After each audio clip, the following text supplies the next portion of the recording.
You're listening to The Ripple Affect with your hosts, Cheech and Nibby, a podcast that explores how individual change has the capacity to affect the whole. From neuroscience to donuts, we're two sisters with a deep curiosity for ancient wisdom and modern knowledge, and we're obsessed with learning alongside you because we don't know. Let's dive in.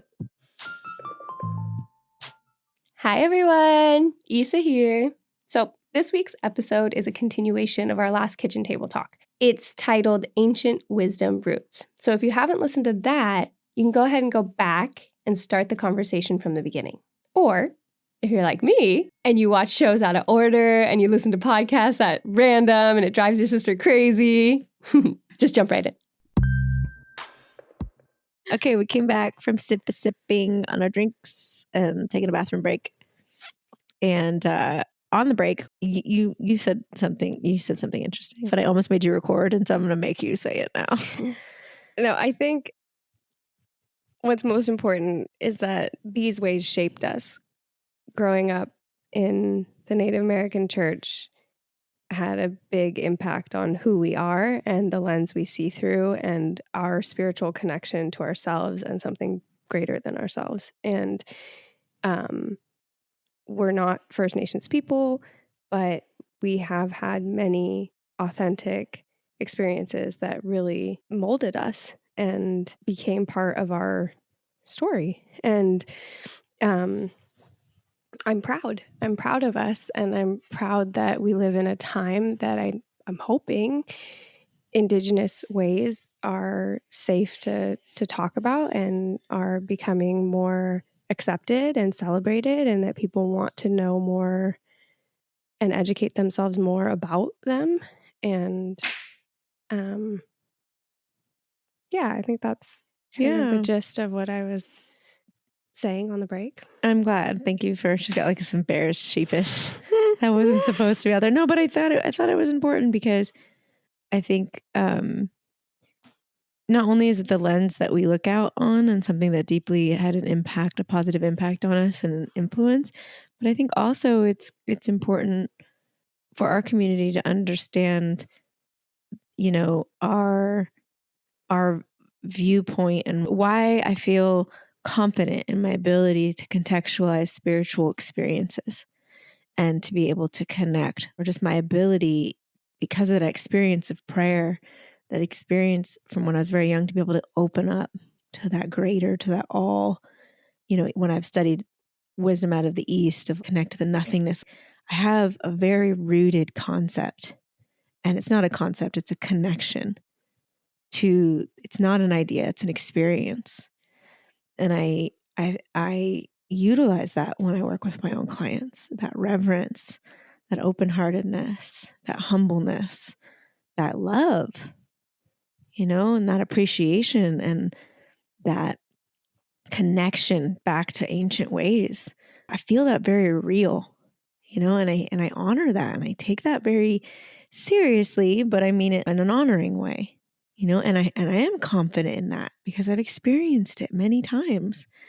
And I know that we're both sharing this as a way to help others contextualize for themselves, and not be led astray by people who don't know what the fuck they're talking about.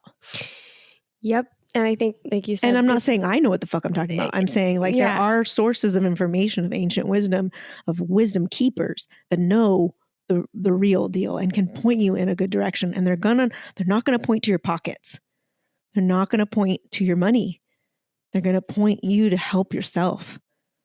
That's a huge distinction that I get pretty fired up about when I feel like there's just kind of this commercialized nonsense. I think it's important to touch back on the fact that this is the lens that we are privileged to look through when we look at today's scape of modern spirituality. And that just like some people grew up Christian, going to church every Sunday, we grew up in the Native American church being taught indigenous ways. I think that it's important to say we're not authorities by any means on that, but it has been held close to our hearts and somewhat, it's not something we share openly. I have a lot of friends who I've known a long time that don't know anything about that. They start coming out, guys. Yeah.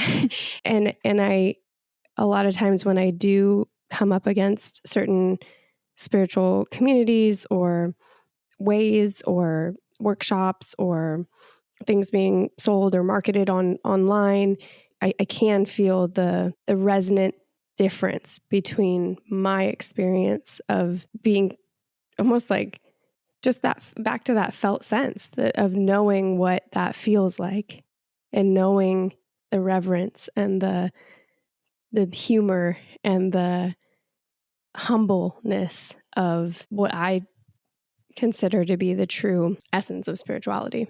It's and it's hard for me because a lot of times I just like keep it to myself. People start talking about spiritual stuff and I'm like, yeah, okay. Like I don't think I'm an authority by any means, but I definitely have a good sense.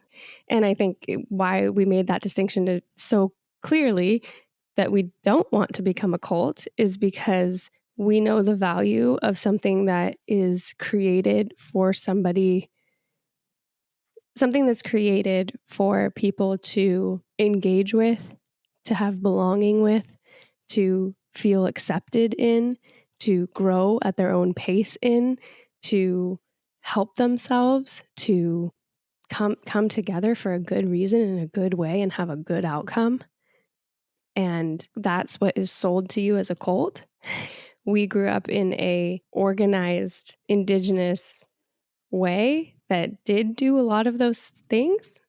And I think that's where cults a lot of times they steal over those elements and then at the end really just turn into a high control group. They're not there to help you. They're there to control you. And so why, we have those same sentiments. We want to help. We want to be on the right, the quote unquote right side, but we want to be on the positive end of helping people and of having community and having belonging and sharing ideas and opening up dialogue and making the world a better place for real, if we can. Because if you're privileged enough to try, then I think you have the duty to try. For me, when I have, same as you, done a workshop, listened to a speaker, been in a spiritual, group, I realized that because of my grounded background in ceremony and indigenous ways, I can walk into something and bring myself to it and go deep. Yeah, like we were talking about me in the Hindu temple. Oh yeah, we should say that. I don't know what you were referring to, actually. I was referring to a story. Oh yeah, about how you went to a Buddhist temple and you were able to just sit and meditate for a very long time, which is not everybody's experience. They can get fidgety, you can get your mind, but you were able to just just drop in and go do that. And I think it was like a couple hours or something, 2 hours or something like that. And you had shared with me, I just wasn't, it was hard in the sense of like, take focus, but I did it, I could do it. And I guess people don't just do that their first time out. Yeah. And I think you're right. There is a common thread in all of that, right? I don't think that there's one way to access. No, I don't either. I don't think that. And I hope that no one takes the way that I'm saying this as like, oh, the Native American church is the way. That is not This is not the Mandalorian. That is not it. What I'm saying is like those experiences actually help me go out and have deeper spiritual experiences wherever I am. And when I hear Nisargadatta, ancient sages out of India speak, there's a resonance to it that I go, oh, that's like that. Mm-hmm. That's like that. And it hits me in a deep place where I'm like, yes, I can trust this because that's like that. And there's places, I'll say, that I've experienced that as well, like going to different temples and going to different holy sites and even just random places in the forest where I'm like, oh, I feel that. Whoa, okay, like that it's here, it's around. It's a familiarity. There is a common thread in that. And I think that is something that you and I both have, is the respect for that, wherever it is, regardless of what form it comes in or who is behind it or what is being, what's being said in the verbal sense. There's that there's non-bias. There's a non-bias, because in the Native American church, there wasn't a judgment on, like, you could bring anything in. You could be a Buddhist and come in. You could have your Christian God and come in. You could have your Indian, gods and come in. And you didn't have to adhere or convert or somehow leave any of that. You could utilize it and use this to also help, Yeah. And so that framework of openness and of non-judgmentalness and of additiveness, inclusivity and additive, like, here's also this that you can use. That felt, as far as an organized religion goes, because I through our history, I have studied religions, like, there's lots of dogma and lots of rules and lots of things that say this other thing is wrong. And I never heard that. Going to church, I never heard anything else was wrong. Like, not ever once. No. Never. I think that again, it's a powerful framework of how that shapes, like you said, how it shapes us and how we look out and kind of expect the world to be. And then I meet the world and I'm like, wow, you're really judgmental. People aren't connected and don't have respect and are willing to rip each other off and all kinds of crazy shit that you then deal with the tools that you have, and you navigate and you learn. And anyway, so that was just the piece I wanted to share about that, what I took from what you're saying. Yeah. It's really true that there's nothing you had to do. There was no like initiation. There's nothing required of you besides showing up and staying with it the whole night. Yeah. And I also mentioned, which I think is an interesting part, is just that you didn't go in alone. Like, you had a person. If you showed up alone, if you happened to find one of those, ceremonies, which is weird, but it happened. I've known it happened. And they assign you someone, kind of. They're like, here, this is your sponsor. Like, you sit next to a person who has been in there before. You didn't know, your face says that you didn't notice. So I do know this because I've had to sit next to somebody who didn't know what they were doing as a young person. I did too, but you don't. So, but I'll just finish it. It's not like a sponsor like you have, but you do kind of help them. You're like, okay, now we're doing this. And now you sit up on your knees. Now, you walked them through the thing, like, oh no, you can't speak just yet. Like, or you can't go out and how to ask. You kind of help them. So you're not just on your own, which I think is lovely because it lets you have, at least my perspective on it, is a safety a little bit where you're shown what's going on. Because I've walked into services, like Christian services, and nobody explains me shit. And it's kind of obvious, so whatever, but also you're kind of on your own. Like, I remember one time, this is a super embarrassing story, and please forgive me if you're Catholic. I did not know I just didn't know any better. Forgive her. She knows not what she does. But I didn't know when we were in Guatemala, they were giving communion, or no, not communion. They were giving the wafer. The body of Christ. The body of Christ. And I know what that is now, but I was a young person and I don't know why this guided me. And again, like, having a connection to spirit. I guess you go up to get the wafer if you've had first communion. You only go do that if you've had that. Oh. And I had not been, had first communion. I wasn't Catholic, but I was there and I just walked up. I was like, hey, this is what we're doing. And I just felt compelled, like, I want that. Give me body of Christ. I'm in. I deserve it. I'm worthy of it. I don't really even remember the thoughts that were going through my head, but I went up and no one stopped me either. And the priest gave me the wafer, and looking back, I was like, I wasn't supposed to do that. and I felt bad because I didn't mean to disrespect or dishonor. I would have never crossed that line because I respect. Well, there's an innocence of children as well. I think I was like 14, 15. Okay. Yeah. You're still a child. Yeah, still. Yeah. But my point being, I didn't know because no one was there kind of telling you this is what is the deal. Out. Yeah. Yeah. I remember sitting in Catholic services in Mass in Guatemala, and I didn't speak Spanish when I was a kid, and so it was all in Spanish and Latin. And I remember just sitting in there forever. It felt like forever. And I love the smell of all the copal they would burn and the different incense. Besides that, I was so bored. I've heard that often. And that's interesting you say that, because that's something that the friend that I was talking to asked, well, what do you do? And I was like, oh, there's always something to do. There's always something going on, meaning something to pay attention to. And you kind of learn that in the Native American church. I mean, like, you learn to pay attention. Again, the wandering mind, but if you pay attention, you're like, oh, they're doing this, they're sweeping that over there, and now they're getting the instruments out here, and now they're getting ready to pray there, or do this. And there's always something moving, because there's things that you have to get through to get to the end. There's a whole sequence. There's a sequence of, exactly. Process, a ritual. And a process and a ritual that is very purposeful and very intentional. Well, I think too, the natural elements are, for me, I will never be bored when there's a fire in front of me.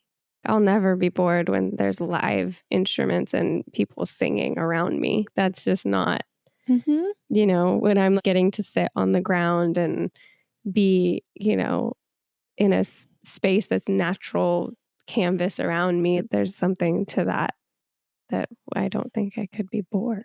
Yeah, and that's you, like your connection to the elements, right? But I think that that's also a trained mind. Those things are like ingrained to be of interest, of soothing, of comfort, of intrigue. Intrigue, yeah, for sure. That's a good point. What do you think the one thing that you really took from the Native American church? I think it's the power of prayer, the power of expressing myself through that really, like I said earlier, open. But when I say prayer, and I learned this sitting up in meetings, is like the ability to really be truthful, open, honest. And for me, that came from the safety of that place and the non-judgmental, and that opportunity to express myself to Creator and to ask in a good way whatever it was that I needed, or what I was going through, or what I, just that kind of, again, humbleness, but to call that power and feel it inside myself, to really feel that connection, not just to the words coming out, but that energy with the words, and to feel that over and over again, and to feel that sense of like emotion and like, I just use the word again, but connection. What's nice about that is that's what I take outside. I don't have to be inside the teepee to feel that. It enhances it, I think. But and I can use tools to enhance that. I can sit in front of the fire, I can burn a little cedar, or I can sit in front of a tree or nature, or I can, the communion of it, to commune with myself in front of that majesty, or with that mystery, with that piece that I feel connected to that's bigger than me, and feel like I have a relationship to that, like a direct relationship. And no one can take that from me. No one can mess with that. That's very intimate. It's very personal. That has helped me in my life.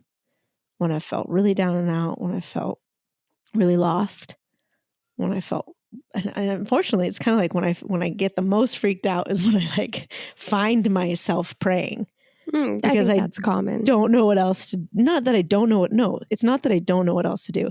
It's that something in me clicks on and I go, I know what to do. I know what to do. And it does help, because it does, for me, I know that the similarity now, it puts me into a parasympathetic state. It moves my nervous system into feeling held and safe and heard and seen and all those things that I need.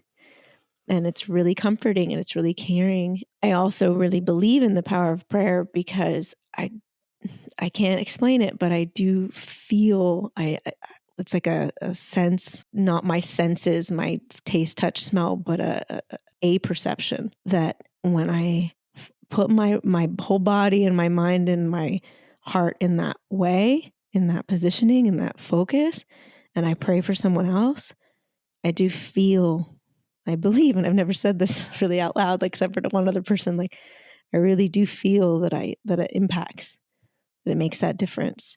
And I felt it come to me. Like earlier, we were talking before we started recording, how certain people, when they say they pray for you, you're like, damn, yeah, I can feel that.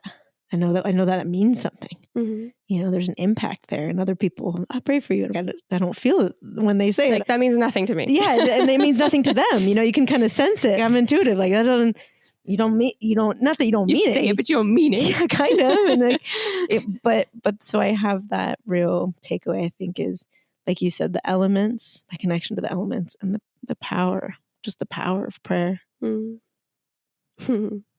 What's your most significant observation about the native ceremonies and experiencing them? I think it's that we're all instruments, that there's not a hierarchy of impact and value. It takes every single person in a meeting to make it what it is. The person that's never been in there and knows nothing has just as much value to that service as the person who's running the service. From the doorway in, the doorway out.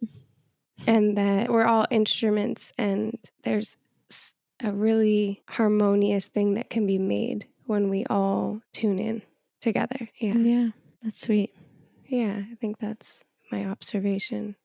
I think that is also physicalized inside the ceremony, and that every single person is sitting on the ground in a circle around the fire. Everyone touches the staff as it goes around with the instruments. Everyone needs to touch it and pass it and move it along. Everyone has access, to that sacred medicine. Everyone gets to take that sacred tobacco if they want it or not.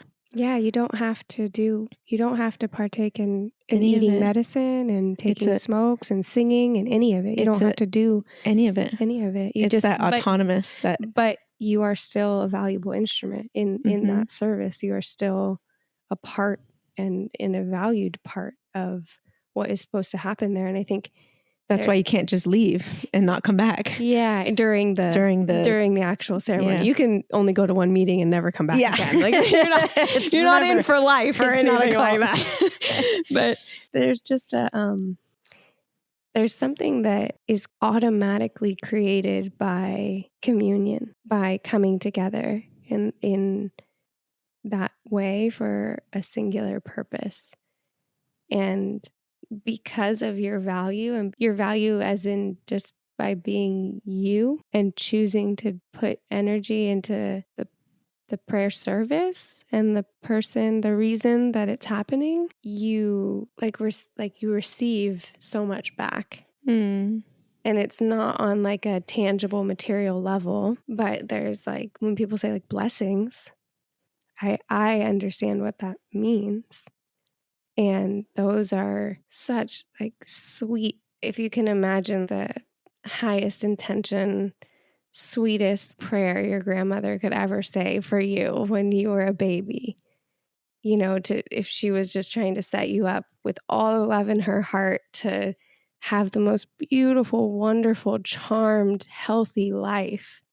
That is what the frequency of what comes back to you when you, like you said, like you expressed really well, like open your heart, be vulnerable, make that connection to yourself and be in service to somebody else and some other thing outside of yourself, and know that you're safe to do that. That's what comes back. And that's a piece that I think goes back to the beginning where we started all this, is like one of the reasons why it feels so safe is because when I watched those Native men, the officers is how we refer to them, of like the roadman and his firekeeper, his fireman, and the cedarman, the one that holds the cedar, and the drummer, like those 4 positions, and the doorman, like those officer positions, when I was growing up, they were all Native people for the most part, and they knew what they were doing.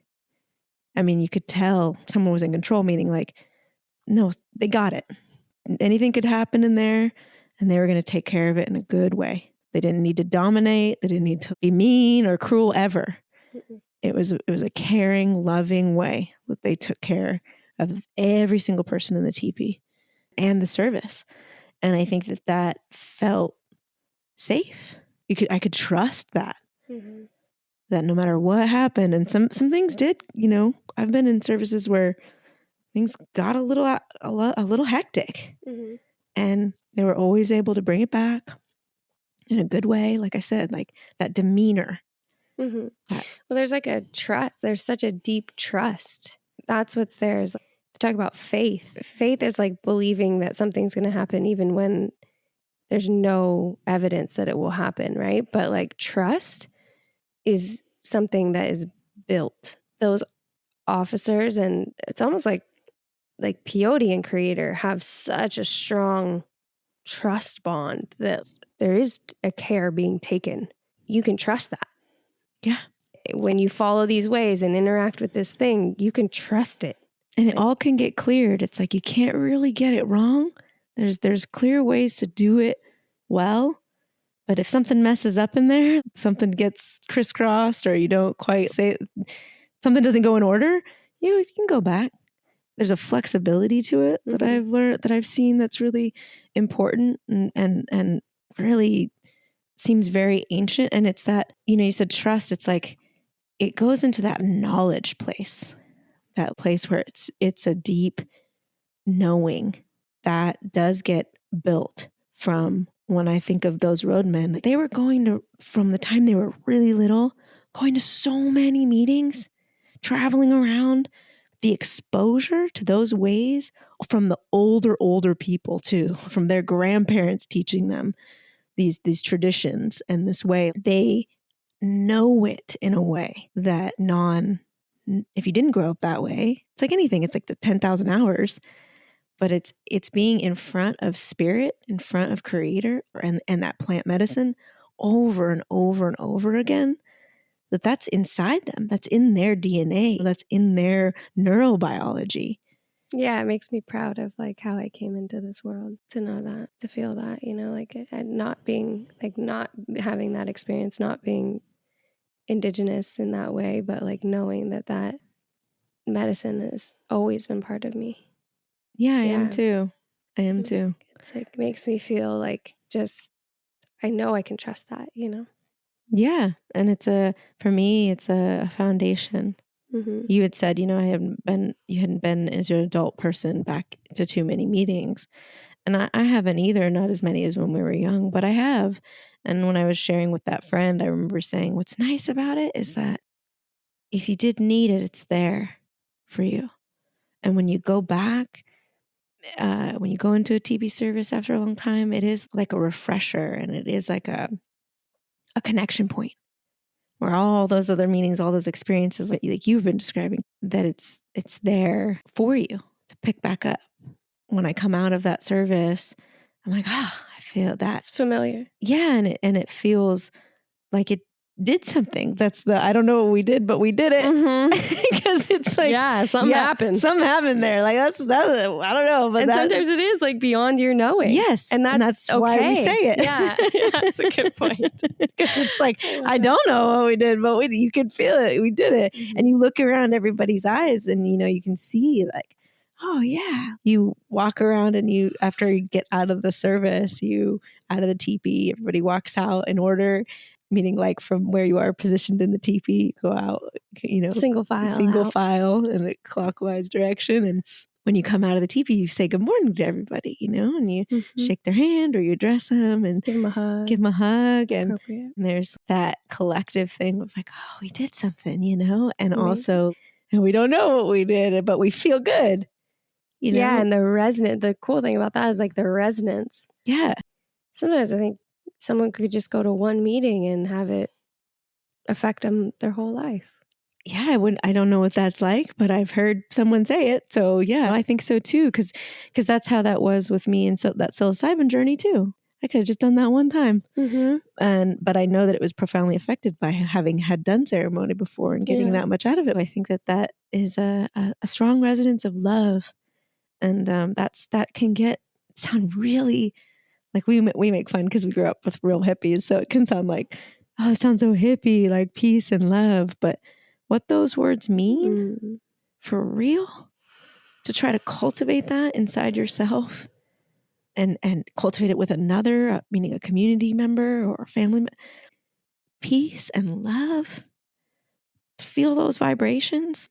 It is a high. It is a high that is grounding too. Yeah, I'd like to anchor those into my life and into my daily life and intentions. It's a good reminder because those elements are so simple and so powerful.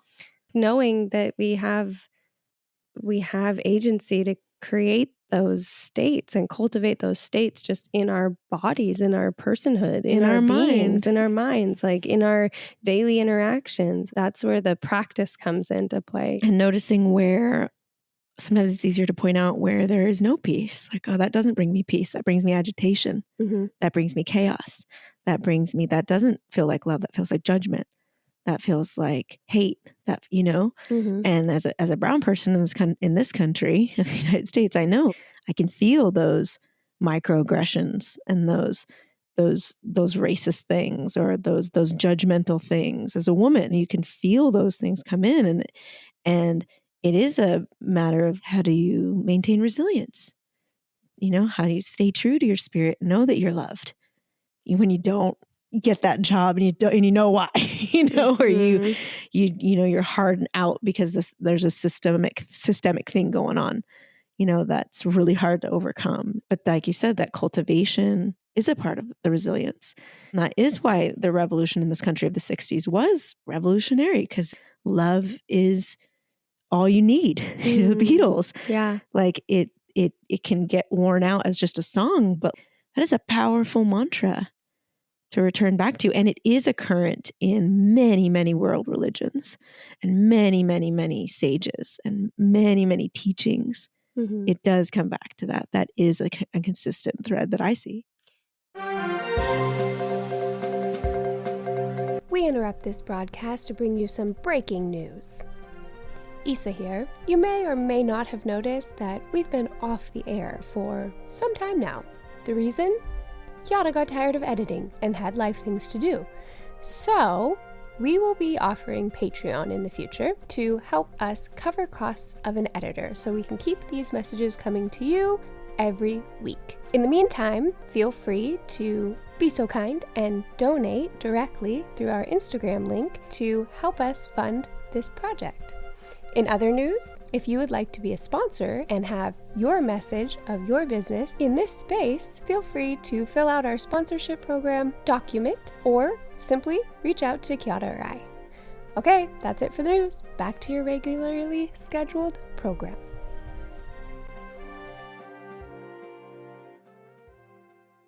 I wanted to ask you about something. You mentioned when we were on the back deck a while back, you mentioned, I think it was a book you were reading about how the information was passed down and held by women and how psychedelics and natural medicines were the access point to these sacred ways.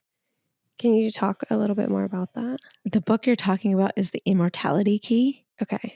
Bye. It's okay. I can show note it. No. Search that up, Jamie. Yeah, right? Where's our Jamie? Does anyone want to be our Jamie? Does not everybody know what we're talking about? I mean, it's the biggest podcast known to man. I'm pretty sure everybody knows what we're talking about. Say it anyway. Give him a shout out. Joe? Are we talking about Joe? Yeah. Yes. The other day, Kat and I were talking. We were mentioning Joe Rogan, and I said Joe, just like we know him. Who was it? Joe? Did Joe say that? Our buddy Joe. He's a household name. That's what it's like. It's like Walter Cronkite back in the day. Walt. Nobody's calling him Walt though. Hey, yo, Walt. Oh God. Immortality Key: The Secret History of the Religion with No Name by Brian C. Mararescu, I think. Look him up. Sorry, Brian. Yeah, she just my slayed bad. your name. I should have looked how to pronounce with a name that. like Chiara. You'd think she'd give some room. Come on, give me a little room. I'm just joking. I'm sure he understands. Well, I don't know if he understands, but I have huge respect for him. You're gonna say crush on him and his book. I kind of do. I have a scholarly crush on him. His book reads like the Da Vinci Code, but I want to give a shout out to Connor, my nephew, because the way he broke this down to me and said, "Hey, I think you should read this book," was so eloquent and wonderful. And I'm not going to do as good a job, but I'll try. because I do care about this book and spreading it. But I was talking to you about this because it blew my mind. It made me very angry, in fact, the systematic way in which the Catholic Church had incrementally removed women through the Inquisitions and like later the witch trials to eliminate the sacred role of women caretaking what he attempts to prove in the book being these psychedelic and ceremonial ritualized ways of access to internal knowledge. And to say it a little more clearly, basically he goes through in the book, again, like this Da Vinci Code style, but in real life, investigative journalism of getting access to the secret archives at the Vatican and the main people who look over the site where the Eleusinian mysteries were supposedly held, which is a ceremony with this drink that they don't know what it is historically. But now Can you say it right? Am I not saying it right? Drank. Oh, stop. It's getting to that hour where Issa's going to start like just going ghetto. What are you even doing? Okay. But this, I'm so sorry. This drink that Poe up. Oh God, that was written about, that they don't know what's in it, but with archaeobotany and archaeobiology, they're being able to test what was in some of these pots and finding residues of ergot and many different concoctions, meaning many different types of herbs that come together to what he's trying to prove it was psychedelic. And it did give access to the parts of the mind that psychedelics that we're familiar with now do. Plant medicines, like we were talking about, who was in charge of knowing how to mix these mixtures and knowing the rites, meaning the rituals that go along with these mixtures to help people. And people sought it from all over. And this is the birthplace of Greek knowledge, is women. And imagine that. And at the very end of the book, it was a really impactful part. I think it was in one of the epilogues. And he talked about how it continues. And he mentioned the native people in this country. He was like, with peyote, it continues with Maria Sabina. That's her name. Maria Sabina with psilocybin. And it continues. Like that is the religion. That is the oldest thing that we knew that was there, that is being now proven that that's what it was. And that it existed without a name, for so long.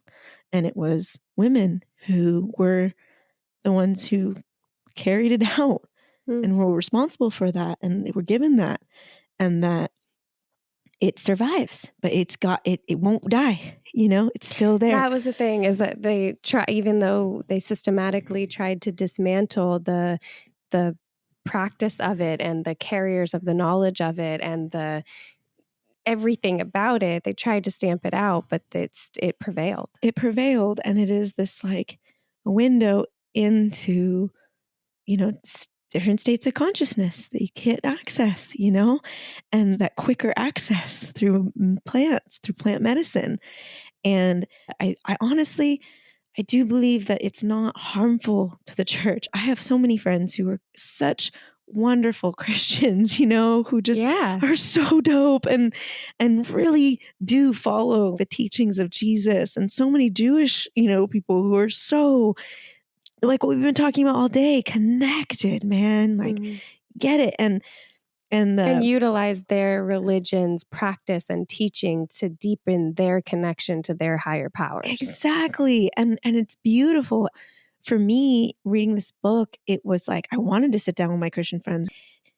It shows the roots of Christianity, and it's to celebrate women inside of it, and to just watch how the man-made structure of the Catholicism, of the church, of power and money, or whatever the thing was, systematically took the ceremonies and took the Eucharist, which is the drinking of the body and the blood of Christ, drinking of the blood of Christ and eating the body of Christ, took what used to be this drink and the body of like the mushroom or the whatever, and twisted it into a non-experience, meaning a faux experience, meaning this is the symbolism of it.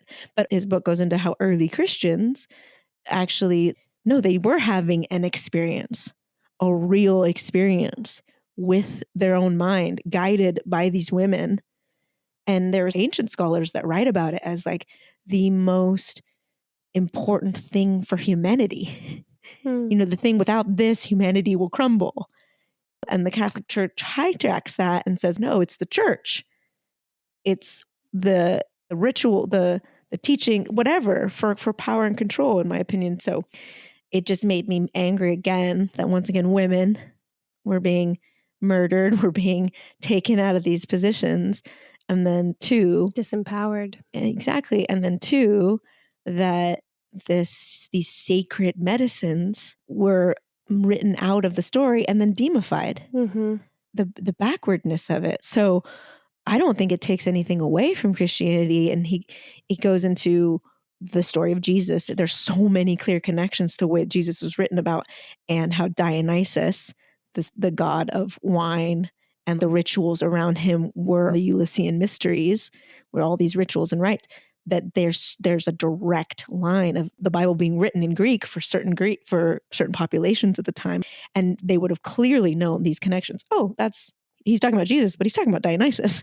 You know what I mean? Like, interesting. Oh, it's the same ritual, same thing. Oh yeah, I know that. I mean, and that being able to attract a lot of early Christians. Yeah, I know what you're talking about. Of course, I want the Eleusinian mystery. I don't have to go to Greece. I can have it in my house, or like I can. Okay, sure. And then having real experiences that were profound, seeing God, you know, having a relationship, feeling that love. I just think it's a profoundly impactful book. I really hope people can listen to it, you know, read it, whatever, because the resources on it, the way it's cited is so well done. And the name again? The Immortality Key. Yeah. I want to read it.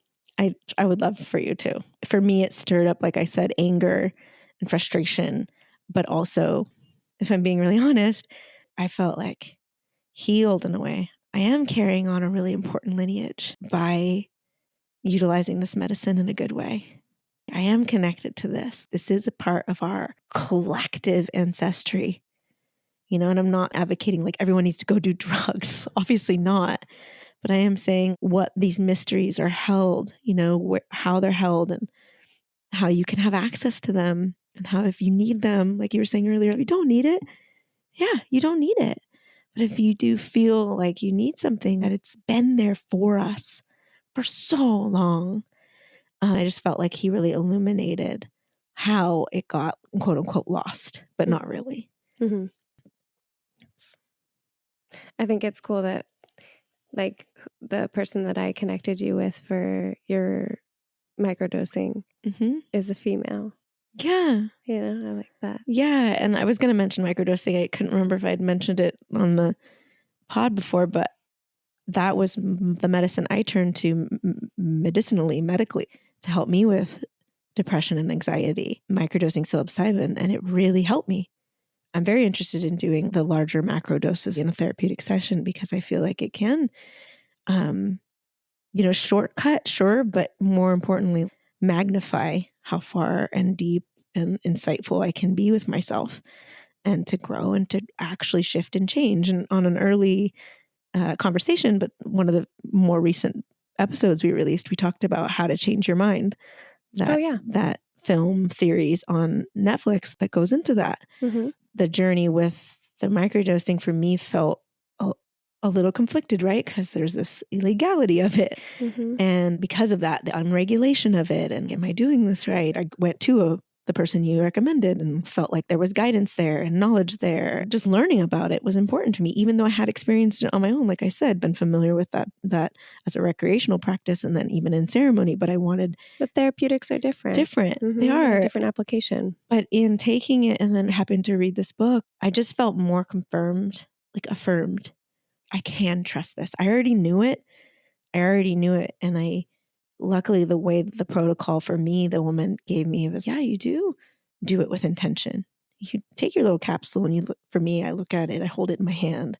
I engage that system in myself of prayer, of ceremony, and I ask for it. You know, I ask for it to help me with what I need it for that day and overall.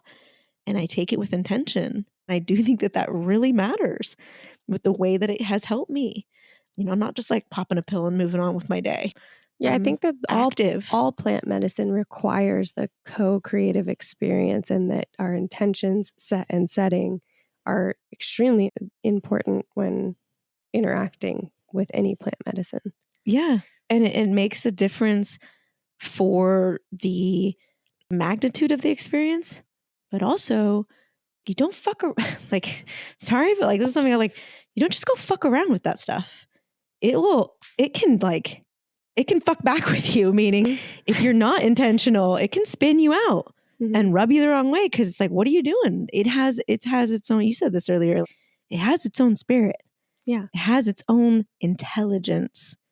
And it's important to respect it, I believe. And it's important to understand what you're dealing with, you know? What are you interacting with? Like any relationship, you didn't just go into a relationship. We've all done that and it ends badly. Meaning like, I don't know who you are. I don't know. Let's just go and whatever. It doesn't always end badly, but it's more beneficial to know the person, get to know them, know yourself, know what you're going to go into. And it more higher probability of it turning out good for you. Yeah. Do your due diligence for sure. I think that's a very important message when interacting with any plant medicine or just any substance, anything. Any group, Any ceremony, person, place or thing, any noun. All right, sister. Was there anything to close on? I think that overall, that ancient knowledge part is really intriguing to me as always. That's something we definitely want to continue to touch on in different ways, and just starting here with our upbringing and our exposure and our individual experiences with, the ancient indigenous ways, and also knowing there's a lot of them that we still are exploring and learning and want to continue to bring on this podcast, because I think the origin of things is important to us. And I think that's something that we're both intrigued to do, but also willing to do out of a service to everybody, to know where are these teachings coming from? What are the, earliest ones, and how can those help us now, bringing that value to the table of not the new age version, but let's go back and see where this idea started and the roots of it and who was teaching it, and what might have got lost. Yeah, I think that's something that I'd like to continue to do for myself, because I want to know the original versions. I want to know the, stories and just the ways of our ancestors, because I think there's a lot of value in what's come before us. We want to learn from history. We want to take the good and take the helpful and continue to learn about it, integrate it, and pass it on. Yeah, because as much as things with modern technology and just modernism in general, things change so fast. That's not necessarily a bad thing at all. And to keep your bearings, I think it's helpful to have these things that have endured, these things that have endured because of the truth, the truth to them, And the usefulness. Yeah, and the way that they can help and resonate, the cross-section of it, like how that one is similar to this one is similar to that. They're all kind of saying the same thing. That says something. And I too, we need a lot of help, I'll take all the help I can get. That's what I'm saying. Like the faster things move and the quicker things progress, what I notice is the benefit of slowing down. Yeah. Slow is smooth and smooth is fast. Navy SEAL is... Yeah. They say that in Moto. Go slow to go fast. Yeah. Okay. I think it's time. All right. That's Nugget saying it's time to wrap it up. Love y'all. Take care. Okay. I think we did it. Listen, I don't know what we did, but we did it. Look, unattainable ideals are overrated. We're way more connected and deserving than society's false sense of separation dictates us to be. You're not just one person. You're enough. Your effort is enough, and change is possible. Question the standard that says otherwise, because what if almost is good enough? Just by tuning in, you're part of our clan. Not in a culty way, though. We don't know how far this ripple can go, but we're going to keep showing up. And we'll never get to perfection, but we're all going to be okay if we let the process be the solution and we see the value in the attempt. Thanks for listening to another episode of The Ripple Affect. We're looking forward to exploring a different facet of change with you next Tuesday. Same time, same place, next week. For show notes and additional resources, check out our website at rippleeffectpod.com. That's affect with an A. Chiara has worked diligently to make our website interactive. Please visit it so it wasn't all for nothing. In all seriousness, though, there's a ton of resources there. DM us directly at Ripple Effect Pod on Instagram and let us know what you liked about our show or any of your own ideas. We're really excited to hear from you. We value your feedback because it helps us make the pod better and it's our way of including you in our process. Okay, so ratings aren't the point of why we do this. We really want to make a change in the world. But in the Matrix, there are algorithms. So yeah, every single review we get helps the ripple go farther. To help us out, please take 2 seconds, find the ratings and review section on whatever platform you're listening from, click 5 stars, wink, wink, and leave a review. We know you're busy, so just saying hello or literally hi as the review helps us hack the Matrix. We sincerely appreciate it. If you want to become officially initiated into our clan, again, not in a culty way, hit the subscribe button wherever you get your podcast. And as always, we're in it with you. Keep questioning. Stay curious. You got this, clan. A special thank you, love, and credit to the magnificent Mia Casasanta for this beautiful music you're listening to right now.